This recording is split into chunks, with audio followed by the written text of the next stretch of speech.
महाभारत में दानवीर कर्ण ने भगवान श्री कृष्ण को अपनी व्यथा सुनाई, अपनी समस्याएं गिनाने लगा कर्ण। पहली बात कर्ण ने भगवान श्री कृष्ण से कही कि मेरी मां ने मुझे जन्मते ही त्याग दिया। क्या यह मेरा अपराध था कि मेरा जन्म एक अवैध बच्चे के रूप में हुआ? दूसरी बात कर्ण ने भगवान श्री कृष्ण से कही कि आचार्य द्रोणाचार्य ने मुझे शिक्षा देने से मना कर दिया क्योंकि मैं क्षत्रिय नहीं था उनकी नजर में। क्या यह मेरा अपराध था?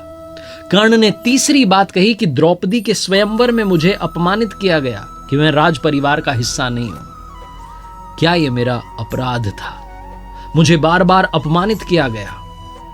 तो जवाब में, उत्तर में भगवान श्री कृष्ण ने कहा कि हे कर्ण, अब जरा ध्यान से सुनो। मेरा जब जन्म हुआ तो मेरा जन्म ही कारागार में हुआ। मेरे पैदा होते ही मृत्यु मेरी प्रतीक्षा कर रही थी। जिस रात मेरा जन्म हुआ उस रात मेरे माँ बाप से मुझे अलग होना पड़ा। जहां पहुंचा वहां हर वो काम करना पड़ा जो ग्रामीण क्षेत्रों में करना पड़ता है। गायों का गोबर अपने हाथ से उठाना पड़ा। मैं जब छोटा था, चल नहीं सकता था, तब मेरे ऊपर प्राणघातक हमले किए गए। मुझे मारने की बारंबार कोशिश की गई। ना मेरे पास शिक्षा थी, ना गुरुकुल था बचपन में, ना कोई महल था, ना कोई विशाल सेना थी, लेकिन तब भी मेरा मामा मुझे अपना सबसे बड़ा शत्रु मानता था। और जरासंध के प्रकोप की वजह से फिर मुझे यमुना पार से चलकर समुद्र किनारे द्वारका में जाकर बसना पड़ा, अपने परिवार को ले जाकर। मेरे भी जीवन में चुनौतियां लगातार रहीं, अन्याय होता रहा। जीवन में कितनी बार अन्याय हो रहा है ये महत्वपूर्ण नहीं है। जीवन में कितनी बार अपमानित किया जा रहा है ये महत्वपूर्ण नहीं है। महत्वपूर्ण यह है कि आप उस अपमान का, उस अन्याय का जवाब कैसे देते हैं। आपके पास कितना ज्ञान है जिसका आप इस्तेमाल करते हैं और इन सब चुनौतियों को पार करते हुए आगे बढ़ते हैं, क्योंकि जीवन तो भगवान का भी सरल नहीं था। श्रीमद् भगवद गीता, जो महाभारत के मध्य में युद्ध की शुरुआत से पहले भगवान श्री कृष्ण ने अपने सखा अर्जुन को 18 अध्याय 700 श्लोक के रूप में सुनाई, उस श्रीमद् भगवद गीता से 5 बातें आज मैं आपके लिए लेकर आया हूं और 5 श्लोक ऐसे लेकर के आया हूं जो गीता का सार समझाते हैं। आइए शुरू करते हैं। सीखोगे नहीं तो जीतोगे कैसे, ये लर्निंग सीरीज। मेरा नाम है RJ Kartik. 5 learnings from Shrimad Bhagavad Gita. शुरू करने से पहले आपको बताना चाहता हूं कि अपनी हर कहानी के अंत में आपसे कहता हूं, ऊपर वाले के आशीर्वाद के साथ कर दिखाओ कुछ ऐसा कि दुनिया करना चाहे आपके जैसा। शास्त्रों को पढ़ने की बात आपसे अक्सर करता हूं और मैं खुद हमारे गुरुदेव परमहंस स्वामी श्री अड़गड़ानंद जी महाराज की यथार्थ गीता को रोज पढ़ता हूं। यथार्थ गीता के जरिए समझने की कोशिश करता हूं, अध्यात्म की दुनिया में प्रवेश करने की कोशिश करता हूं। पहली लर्निंग जिसके बारे में मैं बात करना चाहता हूं, हम सभी को पता है कि भगवान के दर्शन कब होंगे, वो प्रकट कब होंगे, क्योंकि गीता में एक श्लोक है जिसे हम सब ने बचपन से सुना है और याद हो गया है। यदा यदा हि धर्मस्य ग्लानिर्भवति भारत अभ्युत्थानम धर्मस्य तदात्मानं सृजाम्यहम्। चतुर्थ अध्याय का श्लोक नंबर 7 जो बताता है कि भगवान दर्शन कब देंगे, प्रकट कब होंगे। इसका हिंदी अर्थ निकालेंगे तो निकलता है कि जब जब धर्म की हानि होगी, जब जब अधर्म बढ़ने लगेगा, तब तब मैं अपने स्वरूप को रचने लगूंगा। इस दुनिया में ऐसा कौन सा समय है जब संकट नहीं होता? ऐसा कौन सा समय है जब अधर्म नहीं बढ़ता है? तो क्या भगवान प्रकट हो जाते हैं? हम में से बहुत सारे लोगों ने वो श्लोक तो समझ लिया, लेकिन उसके ही आगे भगवान श्री कृष्ण ने उसी श्रीमद् भगवद गीता में कहा कि जन्म कर्म च मे दिव्य मेवं यो वेत्ति तत्वतः त्यक्त्वा देहम पुनर्जन्म नयति मामेति सो अर्जुन। भगवान श्री कृष्ण ने कहा कि मेरा जन्म तो होगा, लेकिन मेरा जन्म और कर्म अलौकिक है।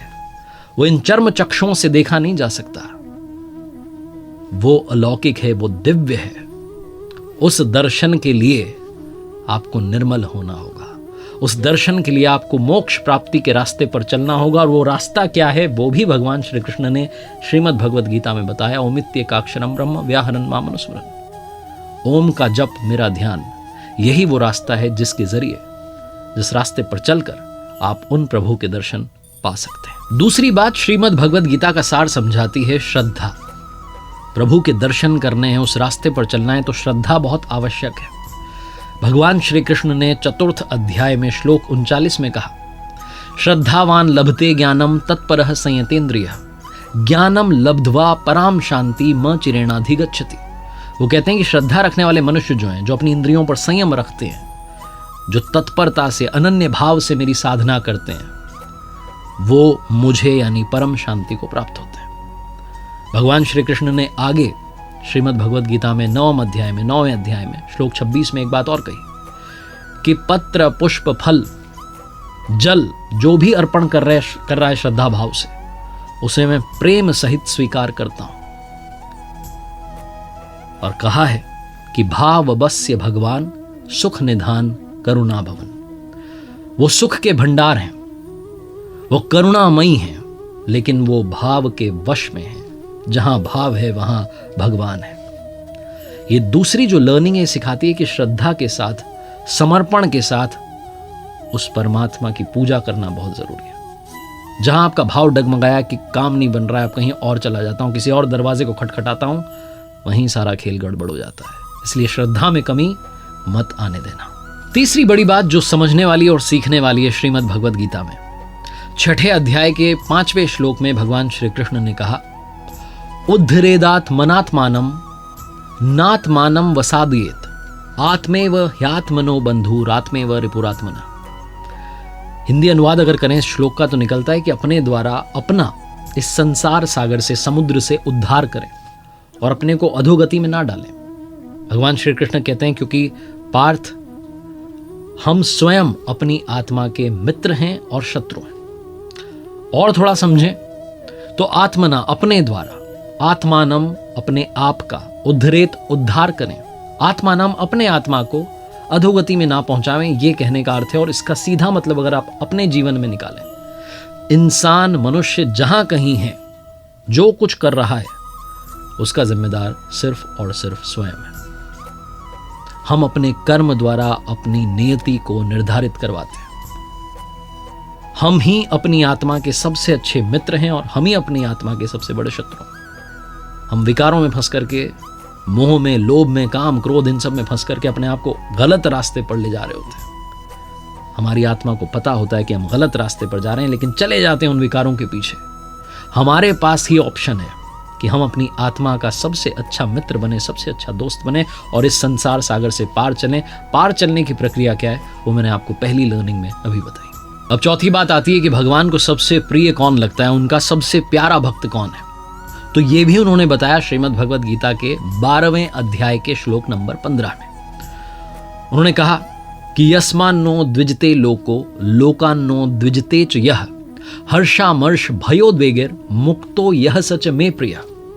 कहने का मतलब यह है कि जिससे किसी को कष्ट नहीं पहुंचता हो, जो किसी के द्वारा विचलित ना होता हो, जो सुख में, दुख में, चिंता में, खुशी में, हर्ष में समभाव रहता हो, वो मुझे अत्यंत प्रिय है।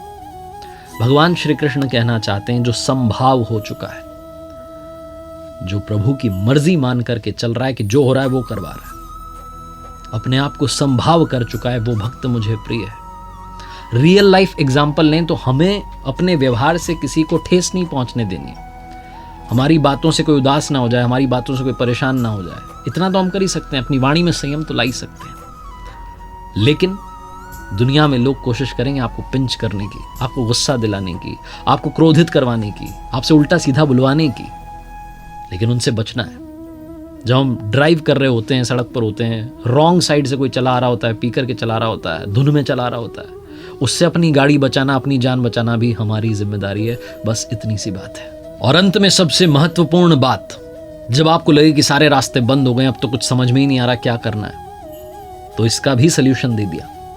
18वें अध्याय के श्लोक 66 में भगवान श्री कृष्ण ने कहा, सर्वधर्मान परित्यज्य मामेकम शरणं व्रज अहम त्वाम सर्व पापेभ्यो मोक्ष यश्यामि मा शुचः। कहने का मतलब कि सभी धर्मों को छोड़ करके मेरी शरण में आ जाओ, मैं तुम्हें सभी पापों से मुक्त कर दूंगा। इसमें कोई संदेह नहीं है, कोई शंका नहीं है। और धर्मों से मतलब है कि जो कुछ आप कर रहे हैं, जिस किसी श्रेणी के आप साधक हैं, जिस किसी तरीके से पूजा अर्चना आराधना में लगे हैं, उन सबको त्याग करके सिर्फ मेरी शरण में आ जाओ, अनन्य भाव से मेरी भक्ति में लग जाओ, तुम्हें मोक्ष तक पहुंचा दूंगा। इसमें कोई संदेह नहीं है। भगवान श्री कृष्ण की वाणी है। 18वां अध्याय है, 66वां श्लोक है, 700 श्लोक गीता में है। अगर आप रोजाना 5-5 भी पढ़ें तो बड़ा अच्छा, 10-10 पढ़ लें तो 70 दिन में आप एक बार गीता की आवृत्ति कर सकते हैं।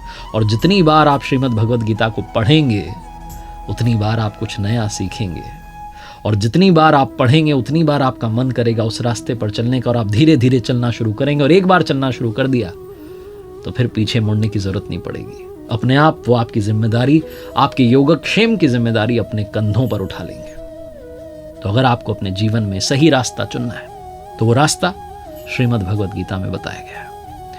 एक बार फिर से वही बात कहूंगा जो अक्सर आपसे कहता हूं, ऊपर वाले के आशीर्वाद के साथ, अपनी मेहनत और अपने परिवार के प्यार के साथ कर दिखाओ को जैसा कि दुनिया करना चाहे आपके जैसा। देखिए मेरे साथ हर सोमवार सुबह 9:30 बजे एक नई कहानी और हर शुक्रवार सुबह 9:30 बजे लर्निंग सीरीज का एक नया वीडियो।